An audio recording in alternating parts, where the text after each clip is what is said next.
Kasba DI অফিসের ছবি আপনাদের সামনে রাখবো, যেখানে এসইউসিআই এর ছাত্র সংগঠন ডিএসও তারা রাস্তায় নেমেছে। এখন কি কারণে রাস্তায় নেমেছে ঝিলম করঞ্জে আরো বিস্তারিত বলতে পারবেন। দেখাও ছবিটা ঝিলম।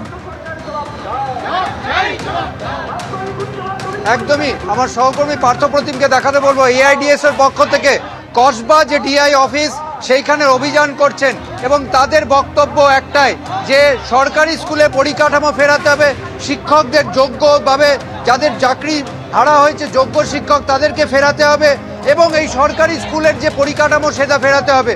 মুখ্যমন্ত্রীর বই নিয়েও আপনারা বলছেন, কি কি অভিযোগ আপনার? আমাদের অভিযোগ যে অবিলম্বে যোগ্য শিক্ষক যাদের নামে কোনো অভিযোগ নেই তাদেরকে স্কুলে ফেরাতে হবে। আমরা দাবি করেছি যে সরকারি স্কুলের যে পরিকাঠামো সেই পরিকাঠামো অবিলম্বে ঠিক করতে হবে। আজকে সরকারি যে নীতি, বিশেষ করে কেন্দ্রের বিজেপি সরকার জাতীয় শিক্ষানীতি এবং তার আদলে রাজ্যের শিক্ষানীতি, তার ফলে আজকে একের পর এক সরকারি স্কুল বন্ধ হচ্ছে। পাস ফেল নেই ক্লাস 8 পর্যন্ত, ক্লাস 11 থেকে সেমিস্টার পড়া চালু হয়েছে। এই যে একের পর এক সরকারি শিক্ষাকে ধ্বংস করা হচ্ছে, এগুলোর বিরুদ্ধে আমরা লড়ছি।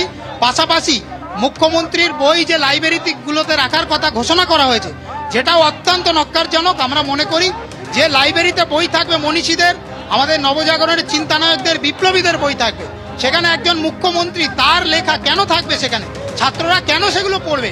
এই বক্তব্যগুলো আমরা নিয়ে আজকে মাননীয় ডিআই অফিসে আমরা কলকাতা জেলার যে শিক্ষা ব্যবস্থা, শিক্ষার যে বেহাল অবস্থা, সেই বেহাল অবস্থা অবিলম্বে ঠিক করতে হবে, সরকারি স্কুলগুলো বাঁচাতে হবে।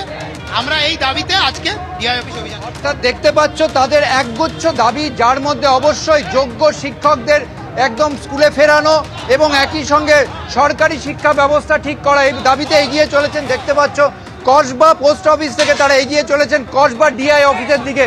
এখানে পুলিশি প্রহরাও রয়েছে এবং পুরো চারদিকে তারা আর কিছুক্ষণ পরেই এই সামনেই আমরা দেখতে পাচ্ছি ডিআই অফিস এবং তারা বলছেন তাদের এই দাবি নিয়ে ডিআই অফিসের দিকে তারা যাচ্ছেন। যে করে হোক সরকারি পরিকাঠামো, সরকারি যে স্কুল সেটার চেহারা এবং ব্যবস্থা ফেরাতে হবে, সেই দাবি তারা করছেন। একেবারে সরাসরি ঝিলম করঞ্জায় আমাদের প্রতিনিধি এই ছবি তুলে ধরছেন। এআইডিএসওর তরফে বা কসবা ডিআই অফিস অভিযান, যারা যোগ্য তাদের চাকরিতে বহাল রাখতে হবে, তাদের চাকরি ফিরিয়ে দিতে হবে, এই দাবি এই মিছিল থেকে স্লোগান হিসেবে তোলা হচ্ছে।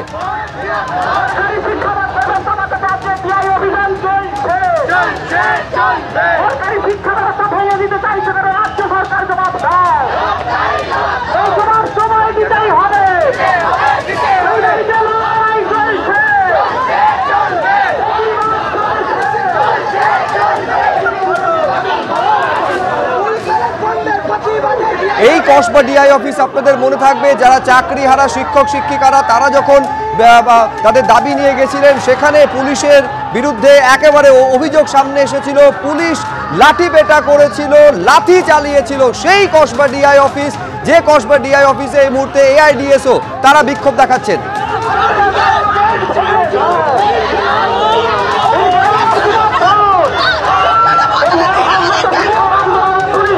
সরাসরি ঝিলমের সঙ্গে কথা বলবো। ঝিলম, পুলিশের সঙ্গে ধস্তাধস্তি দেখতে পাচ্ছি।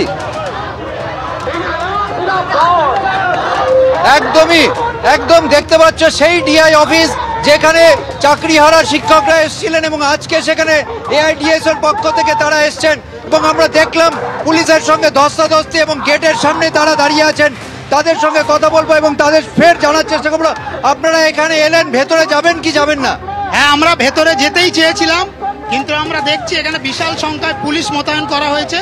আজকে যখন সরকারি শিক্ষা ব্যবস্থা চূড়ান্ত অব্যবস্থার মধ্যে রয়েছে, সরকারি ব্যবস্থা ভেঙে পড়ছে, স্কুলগুলো বন্ধ হচ্ছে, ছাত্রছাত্রীরা স্কুল থেকে ছুট হয়ে যাচ্ছে, সেখানে ক্লাস হচ্ছে না, পড়াশোনা হচ্ছে না, যোগ্য শিক্ষক তাদের আজকে চাকরি থেকে বরখাস্ত করে রাস্তায় নামিয়ে আনা হয়েছে। দেখতে পাচ্ছ এইখানে প্রবল উত্তেজনা, ঠিক গেটের সামনে তারা ঢোকার চেষ্টা করছেন। একটু আগে দেখলাম পুলিশের সঙ্গে ধস্তাধস্তি হলো এবং পুলিশের পক্ষ থেকে তাদের আটকে দেওয়া হলো।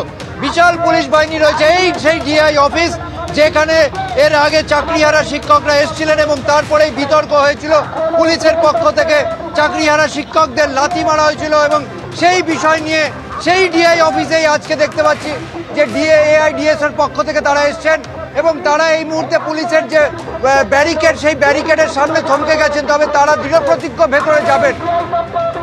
অর্থাৎ এইখানে পরিস্থিতি কোন দিকে যাচ্ছে তার কারণ ব্যারিকেড তৈরি করা হয়েছে, ব্যারিকেড ভেঙে কি তাহলে ভেতরে যাওয়ার চেষ্টা করবেন এআইডিএসওর কর্মী সমর্থকেরা?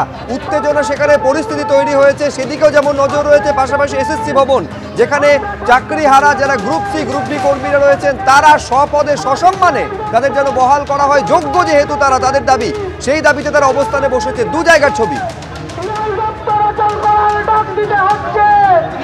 আজকে সারা রাজ্য জুড়ে, সারা দেশ জুড়ে সমস্ত সরকার, কেন্দ্র সরকার, রাজ্য সরকার, তারা সরকারি শিক্ষা ব্যবস্থাকে ধ্বংস করার খেলায় মেতে উঠেছে।